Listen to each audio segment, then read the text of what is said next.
मैं एक उदाहरण द्वारा अज की गाथा नूं प्रारंभ करना चाहूँगा। एक राजा जनक हुए ने। राजा जनक ज्ञान दे विच आखिरी जो ऊंचाई है ज्ञान की, आंबर मसमी जो आखिरी सत्य है उसनूं उसदे चेतना ने छू लिया सी। उसकी चेतना का जो बौद्धिक क्षमता सी, क्योंकि आपां जिन्ना सोच पाउने उन्ना ही नहीं हुंदा, उस तो कई ज़्यादा होर गुणा ज्ञान हुंदा है। जिन्नी क अपनी समझ होंदी है इन्नी की ही पूरे अस्तित्व की समझ नहीं हैगी। आपां नूं बहुत थोड़ी समझ है। अस्तित्व दे विच बहुत बड़े विज्ञान का रहस्य ने, जिन्हां तक युगा युगा तक मनुष्य का दिमाग पहुंचता रहा, परंतु वो रहस्य फिर भी बाकी बचे रहे। आकथ न कथया जावे, ओनू कहा नहीं जा सकता।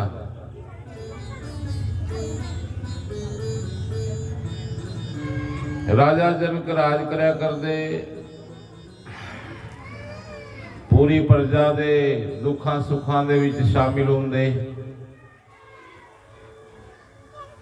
जिमें काम इंसान नूं परेशानियां, दिक्कतां, चुनौतियां का सामना करना पैंदा है, इसे तरह ही राजा जनक भी परित्याग पूर्वक उन्हां चुनौतियां का सामना करते सी। हमेशा अज्ञानी आदमी ही ज्यादा संसाधन जुटाउण दे प्रयत्न करता है। ज्यादा किमें इकट्ठा हो जाए ये कौन चेष्टावां करूगा जिन्हों ज्ञान नहीं है, जिन्हों इस गल की जानकारी है कि जे तू नहीं भी इकट्ठा करेगा ता भी वो सारा जिस दे डर दे कारण तू इकट्ठा कर रहे हैं, इकट्ठा करया होया कम नहीं होना। ਇਹਦਾ कोई अर्थ नहीं बचना कदे। जो आदमी हर टाइम जो है उत्थे राजी नहीं, उस तो अलग कुछ होर बनने की चेष्टा दे विच जो वर्तमान है उसनूं नरक की तरह देखता रहता है। ग्रंथ कहते हैं कुछ होर दी चेष्टा ही गलत है। जैसे तुसी हो इस दे विच ही संपूर्ण हो। जे इसे नूं चंगी तरह तुसी संपूर्ण जानकारियां नाल जो तुहाडे पास है इसका इस्तेमाल करिया, तो ऐदू वड्डा धनी होर कोई भी नहीं होगा। फिर मिलना जिन्ना जरूरी है उन्नी मिले हुए का प्रयोग करना भी परम आवश्यक हुंदा है।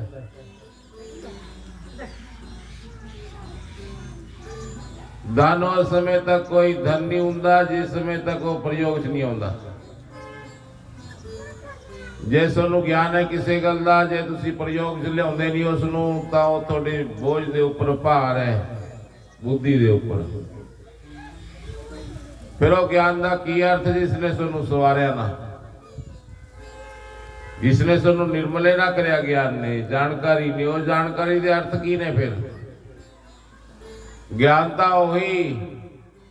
ओही ज्ञान सिद्धि वल लेके जाता है जो ज्ञान आचरण दे विच आ जाए। जे तुसी सिर्फ जानकारियां इकट्ठियां कीतियां ने परंतु वो जानकारियां नूं जीवन च उपयोग नहीं कर रहे, तो थोड़े तो बड़ा मूर्ख कौन है। जे आपां नूं पता है भी सामने खूह है, ये तो टलिया जा सकता है, बचा जा सकता है, बहुत बड़े हादसे टाले जा सकते हैं जानकारियां नाल, परंतु सारिया जानकारियां होंदे हुए भी मुँह दे मुँह खूच लिए कोई गिरदा है तो कोई ज्यादा बुद्धिमता की गल नहीं है।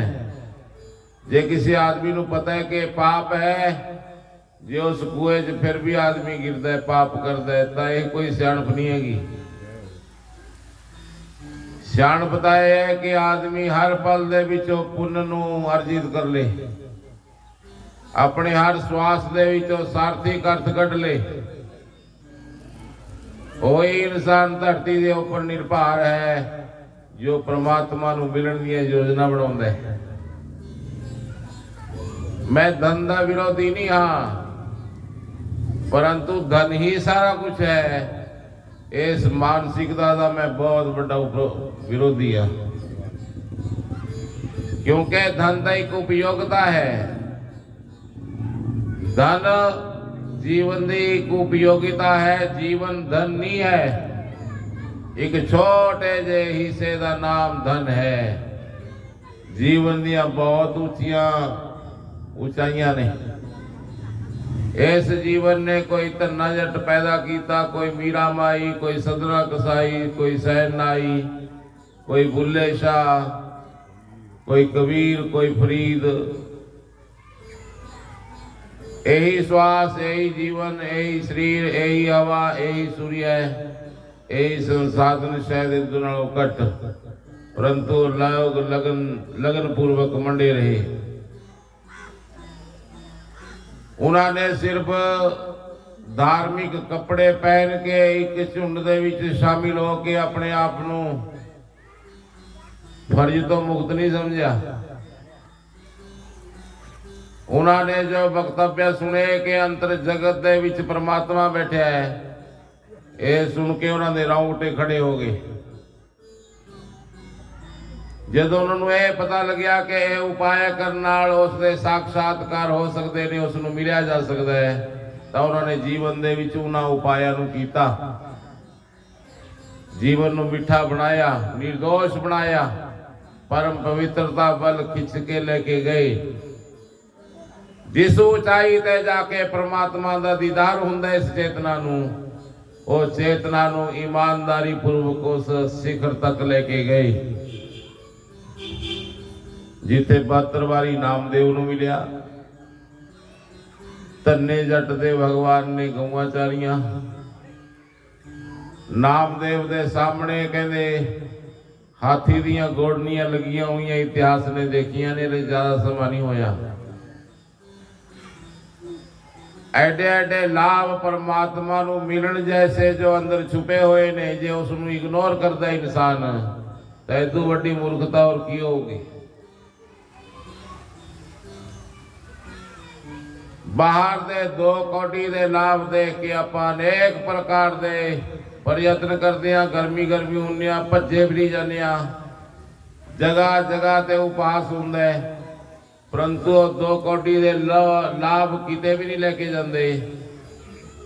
ਕਦੇ ਤਾਂ ਆਦਮੀ ਸੋਚੇ ਕਿ ਮੇਰੇ ਅੰਦਰ ਜਗਤ ਦੇ ਵਿੱਚ ਜੇ ਕੁਝ ਐਸਾ ਹੈ, ਜੇ ਮੇਰੇ ਅੰਦਰ ਕੁਝ ਇਹੋ ਜਿਹਾ ਹੈ ਤਾਂ ਮੈਂ ਥੋੜੇ ਜਿਹੇ ਪ੍ਰयास ਤਾਂ ਕਰਾਂ। 10ਵਾਂ ਹਿੱਸਾ ਕੱਲਾ ਪੈਸਾ ਕੱਢ ਕੇ ਨਹੀਂ, 10ਵੇਂ ਹਿੱਸਾ ਸਮਾਂ ਕੱਢ ਕੇ ਵੀ ਆਪਣੇ ਅੰਤਰ ਜਗਤ ਦੇ ਵਿੱਚ ਪ੍ਰयास ਕਰੋ। ਜੋ ਗੁਰੂਆਂ ਨੇ ਮੰਤਰ ਦੱਸੇ ਨੇ ਉਹਨਾਂ ਦਾ ਲਾਜ਼ਮੀ ਉਪਯੋਗ ਕਰੋ। ਜੇ ਤੁਸੀਂ ਜ਼ਿੰਦਗੀ ਦੇ ਵਿੱਚ ਉਹ ਕਰ ਪਾਏ ਤਾਂ ਤੁਹਾਡਾ ਮਾਤਾ ਦੇ ਜਨਮ ਲੈਣਾ ਸਾਰਥਕ ਹੋ ਜਾਊਗਾ। ਨਹੀਂ ਇਹ ਸਭ ਨਿਰਰਥਕ ਹੈ। ਆਦਮੀ ਦੇ ਸਵਾਸ ਉਸ ਨੂੰ ਨਰਕਾਂ ਵੱਲ ਲੈ ਕੇ ਜਾ ਰਹੇ ਨੇ। ਆਪਾਂ ਰਾਜਾ ਜਨਕ ਦੀ ਗੱਲ ਕਰ ਰਹੇ ਸੀ। ਉਹ ਪਰਮ ਤਿਆਗ ਪੂਰਵਕ ਉਸ ਰਾਜ ਗੱਦੀ ਦਾ ਉਪਯੋਗ ਕਰ ਰਹੇ ਸੀ। ਜਿਸ ਮਾਇਆ ਨੇ ਆਪ ਨੂੰ ਪਸ਼ੂ ਦੀ ਤਰ੍ਹਾਂ ਬੰਨ ਰੱਖਿਆ, ਉਹ ਐਡੀ ਮਾਇਆ ਤੇ ਬੈਠ ਕੇ ਵੀ ਮਾਇਆ ਉਸ ਨੂੰ ਰੱਬ ਤੋਂ ਮਿਲਣ ਤੋਂ ਨਹੀਂ ਰੋਕ ਸਕੀ।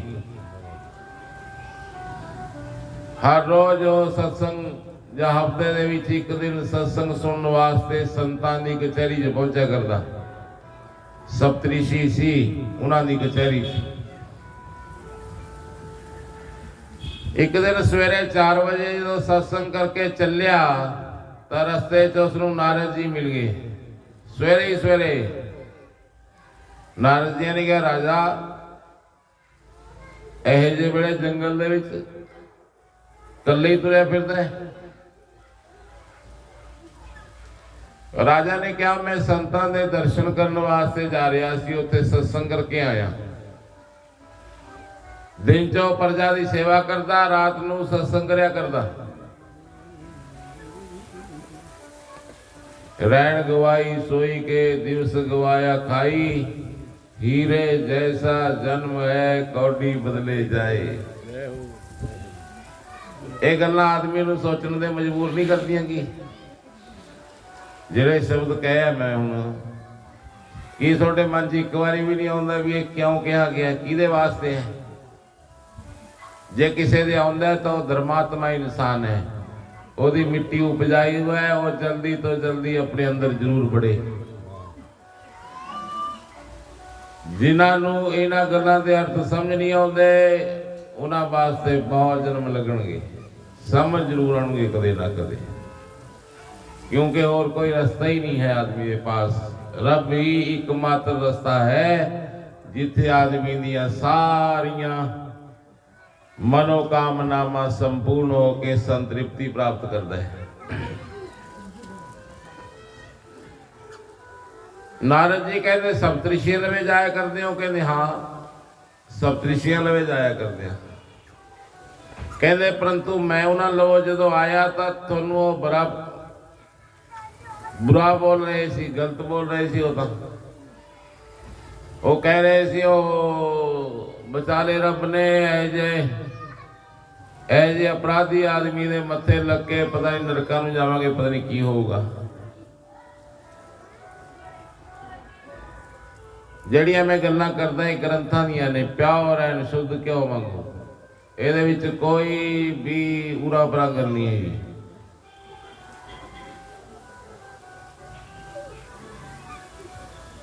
कहते उस समय राजा जनक ने कहा अच्छा मैं इन्ना ज्यादा अपशगना नाल भरिया होया कि ऋषियों नूं मेरे दर्शन शुभ नहीं लगते। नारद जी इन्ना कह के भागे। राजा जनक चिंतित हो गया, क्योंकि नारद जी झूठ नहीं बोल सकते। ऋषि जे मैनू देख के राजी नहीं तो लाजमी मेरे च कोई कमी है। ऐ जी केड़ी कमी है जिसनू दूर करना परम आवश्यक है कि मेरे दर्शन तो शुभ होण लोकां वास्ते।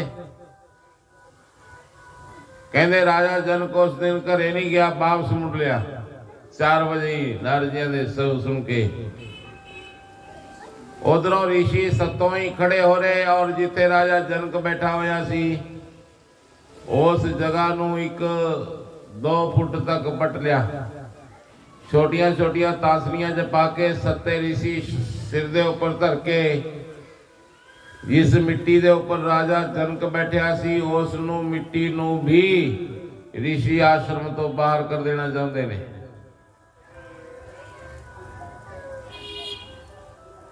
राजा जनक पीछे पीछे और 7 ऋषि जाके गंगा दे विच उस मिट्टी नू सिट दिंदे ने और शुद्ध स्नान करते ने सड़े वस्त्र। हे राम, हे गंगे, हे मैया, इस तरह कहते हुए ऊपर आ रहे ने। कहते राजे ने हाथ जोड़ लिया और अखा जो टप टप अथरू केरन गया।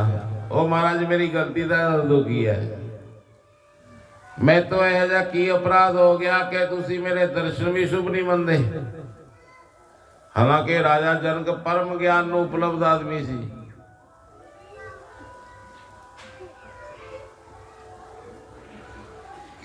ऋषि कहने लगे भाई गल तेन दसनी पऊगी, पर दसनी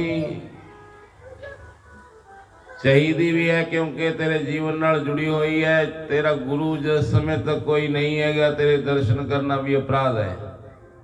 ज्ञानी जे तू किन्ना भी हो में पारस के परसनते कंचन भई तलवार, फिर भी तीनों ना मिटे धार मार आकार। जय हो। ज्ञान थोड़ा हाथ ले सतगुरु भय सुनार, फिर तो तीनों मिट गए धार मार आकार।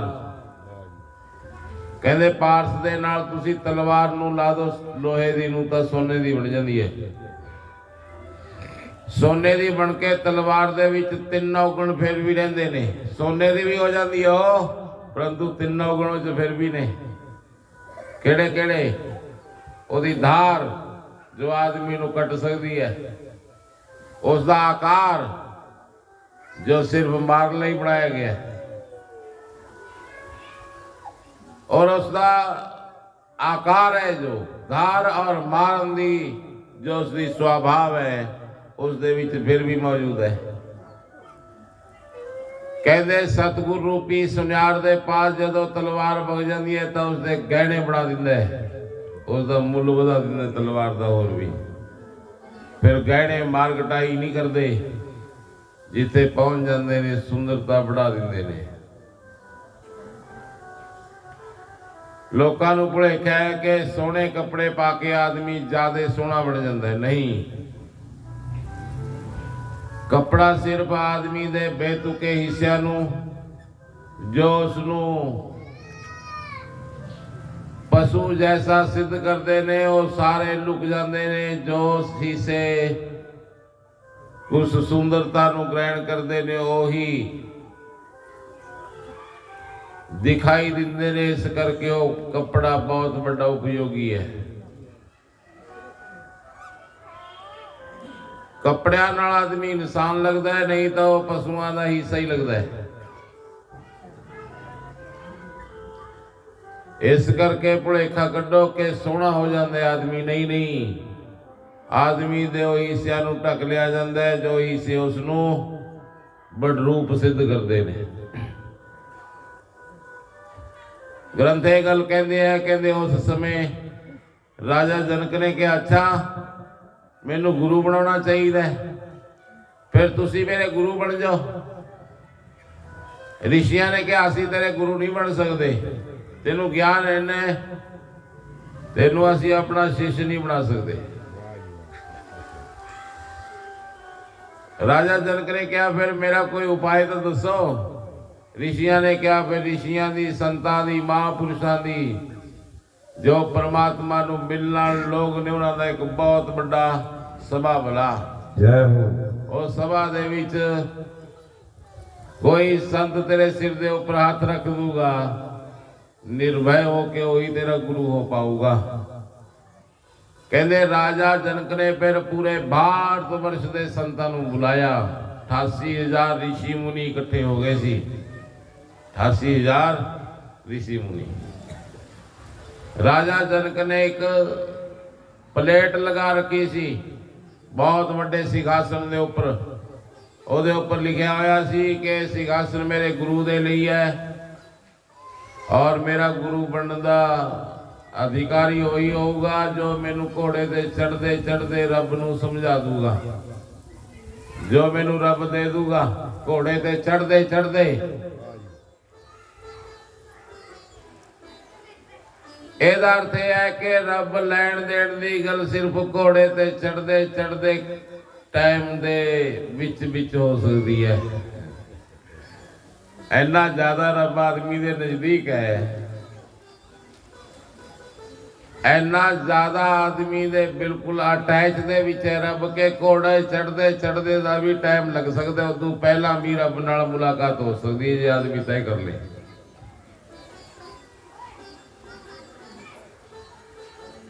कहते 50 कुत्ते एक चौंक दे विच बैठे, उन्हां दे विच एक कुत्ता बैठ नहीं रहा सी। कदे 4 कदम उधर लंघ जाता है, कदे उधर पूंछ खड़ी है ओदी पूरी, कन्न खड़े ने और ऐ लगता है जिवें किसी गूढ़ चिंतन दे विच होवे। एक पुराना जा सियाणा जा कुत्ता बुढ़ा जा कहन लग्या ओ भाई तू बह जा टिके, तू क्या फिरदा हुई? जो सारे लोग पे ने धुप सेकण लग रहे ने। उसने क्या बाबा को सोच रहा सी मैं। तो बुढ़ा कहन लग्या की सोच रहा सी है जा? कहता सोचता मैं रहा सी जे दौड़ लग जे दौड़ और उन्होंने विच मेरा भी नाम होवे भजन वाले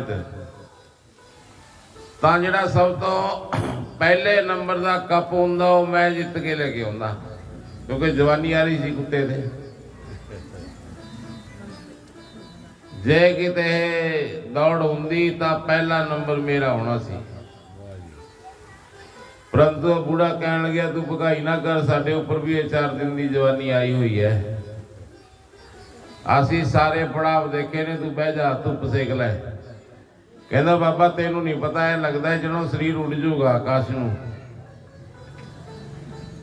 ਐਨੇ ਵਿੱਚ ਇੱਕ ਕਹਿੰਦੇ ਸਾਹਾ ਸੀ ਜੋ ਉਸ ਹਵਾ ਦੇ ਝੌਂਕੇ ਵਾਂਗੂ ਸਰਕ ਕੇ ਲਵੋਂ ਦੀ ਉੱਡ ਗਿਆ। ਉਹ ਬੂੜਾ ਕਹਿਣ ਲੱਗਿਆ ਚੰਗਾ ਇਹਨੂੰ ਫੜ ਲਿਆ ਸੀ ਤੇ ਤੈਨੂੰ ਕੱਪ ਦੇਣ ਨੂੰ ਨਾਲ ਦੀ ਨਾਲ ਤਿਆਰਾਂ ਜੇ ਲਿਆਵੇਂਗਾ ਫੜ ਕੇ ਇਹਨੂੰ। ਕਹਿੰਦੇ ਫਿਰ ਕੁੱਤੇ ਨੇ ਲਾਤੀ ਦੌੜ ਪੂਰੀ। 2 ਘੰਟਿਆਂ ਬਾਅਦ ਉਹ ਕਹਿੰਦੇ ਮੂੰਹ ਲਟਕਾ ਕੇ ਵਾਪਸ ਆਉਂਦੇ ਵਗਿਆ। ਉਹ ਬੂੜਾ ਕਹਿਣ ਲੱਗਿਆ ਕਿਉਂ ਵੀ? ਕਹਿੰਦਾ ਪਹਿਲਾ ਨੰਬਰ ਨਹੀਂ ਆਇਆ। ਕਹਿੰਦਾ ਪਹਿਲਾ ਨੰਬਰ ਤਾਂ ਆ ਜਾਂਦਾ, ਪਰੰਤੂ ਇਹ ਬਰਾਬਰ ਦੀ ਦੌੜ ਨਹੀਂ ਸੀ। ਇਹ ਕੋਈ ਬਰਾਬਰ ਦੀ ਦੌੜ ਥੋੜੀ ਸੀ। ਕਹਿੰਦੇ ਬਰਾਬਰ ਦੀ ਦੌੜ ਕਿਵੇਂ? ਕਹਿੰਦਾ ਮੈਂ ਪਹਿਲੇ ਨੰਬਰ ਤੇ ਆਉਣ ਵਾਸਤੇ ਭੱਜਿਆ ਫਿਰਦਾ ਸੀ। ਕਹਿੰਦਾ ਉਹ ਜਾਨ ਬਚਾਉਣ ਵਾਸਤੇ ਭੱਜਿਆ ਫਿਰਦਾ ਸੀ। ਉਹਦੇ ਸੰਕਲਪ ਔਰ ਮੇਰੇ ਸੰਕਲਪ ਦੇ ਵਿੱਚ ਬਹੁਤ ਅੰਤਰ ਸੀ।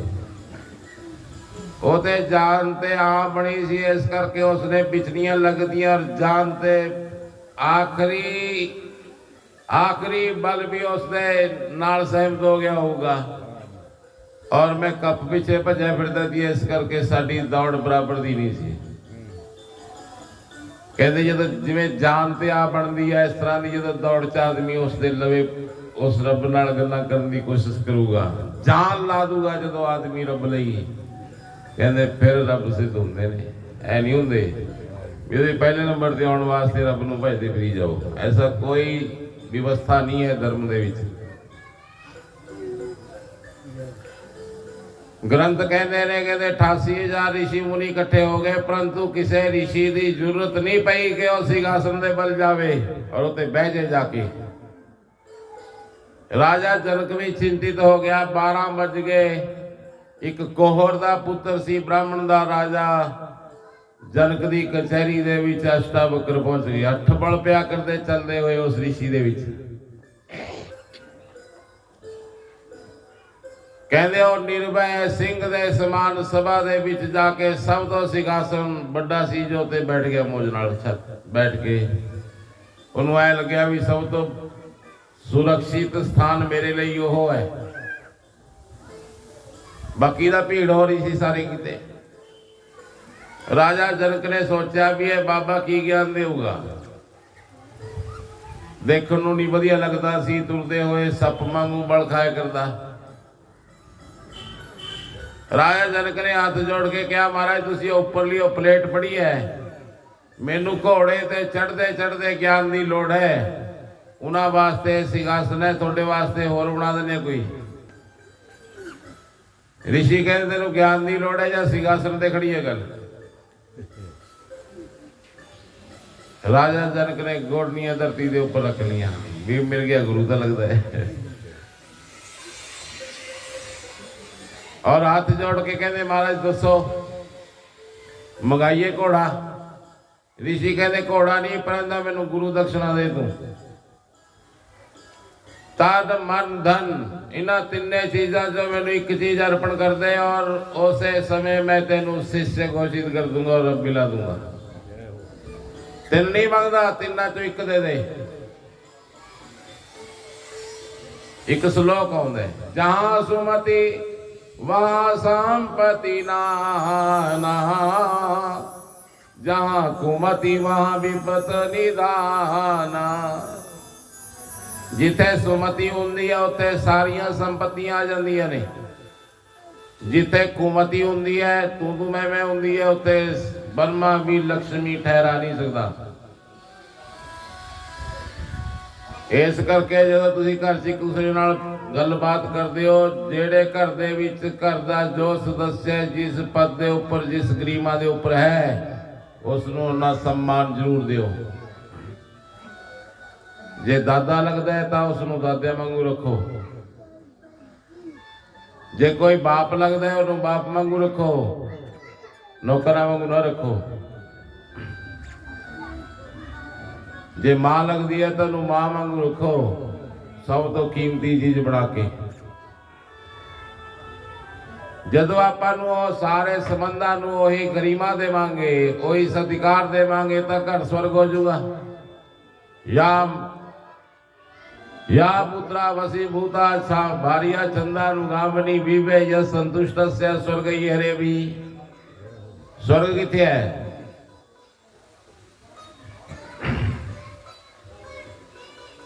स्वर्ग है जिसका पुत्र पिता दे वसीभूत है, जिसका पुत्र पिता दे वसीभूत है।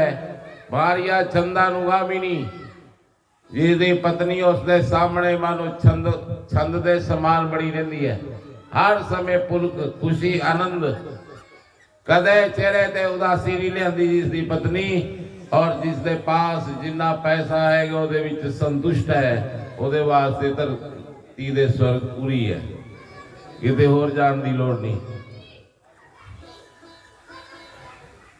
इस करके राजा जनक सोचता है भी मैं मेरी पत्नी नाल थोड़ा विचार करना, जे दान देना ही है कुछ तो पत्नी का पूछा जाए।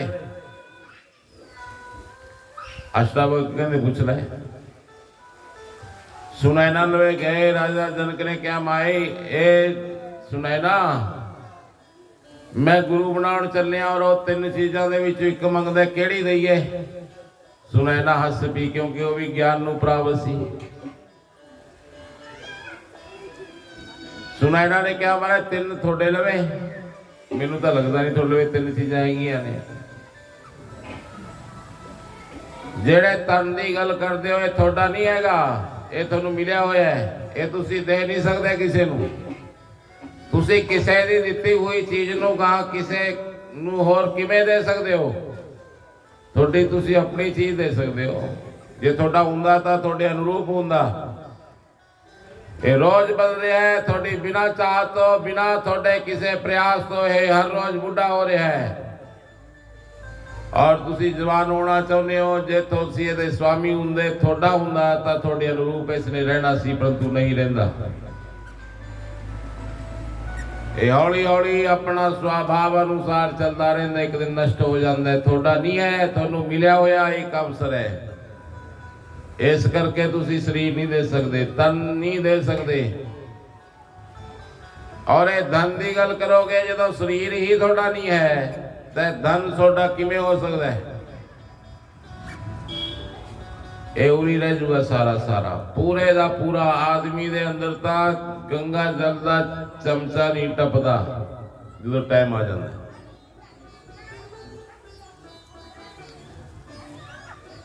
कदे देखा होगा गौर नाल आदमी मरदा देखा तुसी? अद्धा श्वास अटक जाता है आदमी का, अद्धा पूरा नहीं आंदा।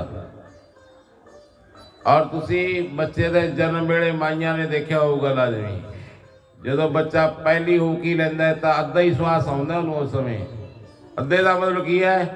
जिहड़ा पिछले शरीर दे विच अद्धा लिया गया सी उसदा बाकी दा भाग एक नवे शरीर दे विच लैंदा है। जीवन हरेक श्वास अद्धे श्वास का भी उरे कोई ना कोई लेखा जोखा है। अद्धा श्वास केड़े शरीर च लेना है और अद्धा श्वास एक होर शरीर दे विच लेना है। उन्होंने दोवां दे विचाले जो घटना घटती है उसनूं मृत्यु कहने आपां। सो इस करके ना थोड़ा तन है ना थोड़ा धन है, थोड़ा मन जरूर है। तुसी जन्मा जन्मा तो भगाई करते आ रहे हो और उसकी जानकारियां का पूरा समूह जो विज्ञान है उसनूं मन के आ जाता है। तुसी मन अर्पण कर दो और गुरु खुश हो जाएंगे। राजा जनक चाई चाई गया और जाके उसने नतमस्तक होके ऋषियों को कहा, महाराज मैं सानू अपना मन अर्पण करदा। एक गल तुसी जरूर याद रखियो कि तुसी वही चीज दे सकते हो जिसके ऊपर तुहाडा अधिकार है, जिसदे तुसी स्वामी हो। वो चीज तुसी कदे नहीं दे सकते जे तुहाडे अधिकार च नहीं है, जिसदे तुसी स्वामी नहीं हैगे। हुणे तुसी तय करना है कि जब तुसी गुरु बनाने हो उस समय तुसी मन दे स्वामी हो या मन थोड़ा स्वामी है। बस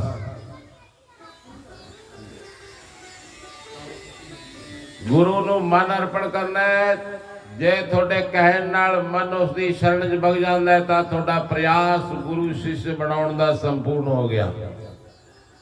ਜੇ ਤੁਸੀਂ ਸਿਰਫ ਕਿਹਾ ਮਨ ਫਿਰ ਵੀ ਤੁਹਾਡੇ ਅੰਦਰ ਕੁੱਦਾ ਫਿਰਦਾ ਹੈ, ਤਲਵਾਰਾਂ ਚੱਕੀ ਫਿਰਦਾ ਹੈ, ਮਨ ਉਹੀ ਲਲਕਾਰੇ ਮਾਰੀ ਫਿਰਦਾ ਅੰਦਰ, ਤਾਂ ਫਿਰ ਤੁਸੀਂ ਕਿਹਾ ਤੁਹਾਡੇ ਮਨ ਬਸਤੇ ਨਹੀਂ ਹੈ ਤਾਂ ਦਿਓਗੇ ਕੀ? ਘਟਨਾ ਤਾਂ ਮਨ ਤੇ ਹੀ ਘਟੂਗੀ।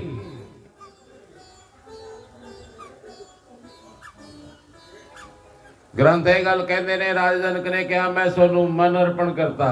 राजा जनक ने प्रकांड विज्ञान नू जान गए सी, इस ब्रह्मंड दे उसनू पता सी कि मन मैं बसीभूत कर लिया और इसनू हुण गुरुआं नू देता, इस तों बाद मैं की करना है। मन गुरुआं नू देता और मन हो गया राजा, मन रहा ही नहीं, क्योंकि जो हैगा सी वो गुरुआं नू अर्पण कर दिता। ਜਦੋਂ ਤੁਹਾਡੇ ਅੰਦਰ ਮਨੇ ਨਾ ਬਚਿਆ ਤਾਂ ਉਸ ਤੋਂ ਬਾਅਦ ਜੋ ਬਚਦਾ ਸੰਪੂਰਨ ਈਸ਼ਵਰ ਹੀ ਹੈ। ਮਨ ਤੋਂ ਬਾਅਦ ਜੋ ਸਥਿਤੀਆਂ ਬਚਦੀਆਂ ਨੇ ਸਾਰਾ ਈਸ਼ਵਰ ਹੀ ਹੈ ਇਸ ਦੇ ਵਿੱਚ। ਸੋ ਗ੍ਰੰਥੇ ਕਹਿੰਦੇ ਆ ਭਾਈ, ਕਹਿੰਦੇ ਰਾਜਾ ਜਨਕ ਠਹਿਰ ਗਏ। ਰਿਸ਼ੀਆਂ ਨੇ ਕਿਹਾ ਮਨ ਤੂੰ ਮੈਨੂੰ ਦੇਤਾ, ਬੜਾ ਮੂਰਖ ਹੈ ਤੇਰਾ ਮਨ ਜਿਹੜਾ ਮੇਰੇ ਪਾਸ ਆ ਗਿਆ। ਓਹ ऋषि इस तरह पागलपन कर लगे कि राजे का जिहड़ा कब्ज उठती साफ जिवें सिंह झपट पैंदा, ऋषि इस तरह उसके शरीर के उपर झपट पे, सारा कब्ज तोड़ता, कपड़े फाड़ते राजे दे। कहते सभा दे विच राजा जनक नूं नग्न कर लिया ऋषियां ने। राजा जनक टस तो मस नहीं होया, क्योंकि विरोध तो वही करूंगा जो मन है, मन तो उड़ा ही नहीं। ऋषिया ने क्या मैं नहीं तेरा ये कपड़े तारे, ये जरा तेरा मन थी मेरे लवे आ गया। वो कहना भी राजा जनक दे कपड़े तार दे सभा च, मुकुट तारता, बाल खुल गए राजे दे। कहते ऋषिया ने उत्ते भूती पई सी हवरकुंड दे पास, वो तसला चक के राजे दे सिर दे विच पा दी स्वाह। वो मैं नहीं पाया ਜਿਹੜਾ तेरा मन सी, कहते वो कहता भी स्वाह पा दे राजे दे गल सिर दे विच। ऐना होण तो भी राजा कहते हथ जोड़ के खड़ा रहा, और ऋषि ऐना कुछ करन तो बाद गद हो गए उसते भी। क्योंकि आप गुरु बनाउण जाने आ, असल दे विच गुरु नहीं बनाउणा। गुरु तो बनया बनाया, गुरु का कोई लड्डू है भी भाई दो हाथों नाल पिन्नियां बट के आप तैयार कर देंगे। गुरु तो मौजूद है, बनया बनाया है, सिर्फ आपा ने शिष्य बनना है। जिदे शिष्य बनने दे स्वाभाविक लायक हो गए, उदे पूरा जगत गुरु की तरह दिखाई देगा। उदे हरेक की सेवा दे विच तुसी प्रस्तुत हो जाओगे। आखंड मंडलाकारम व्यापतम येन चराचरम तत्पदम दर्शितेम जेन तस्मै श्री गुरुवे नमः। आखंड मंडलाकार ब्रह्मंड दे विच जो व्यापक है, सत्ता है, जिसनू परम पुरुष कहते ने, जो उसनू अनुभव करदा उसदे चरणा दे विच मैं कोटि कोटि नमन करदा, क्योंकि वो सतगुरु बनने दे लायक है। जय हो, ऐसा ग्रंथ कहते हैं।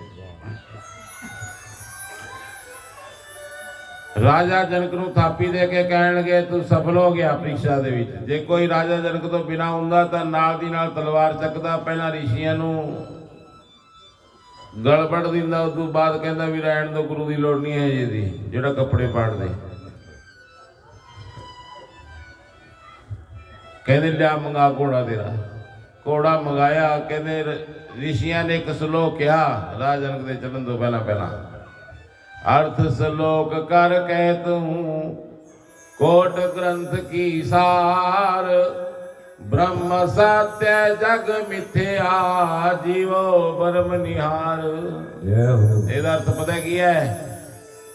अर्थ श्लोक कर कहत हूँ कोट ग्रंथ की सार, कोड़ा ग्रंथां दे सार इको ही ने कि ब्रह्म सत्य है, ये संसार झूठ है। ब्रह्म सत्य है और संसार झूठ है। जिमें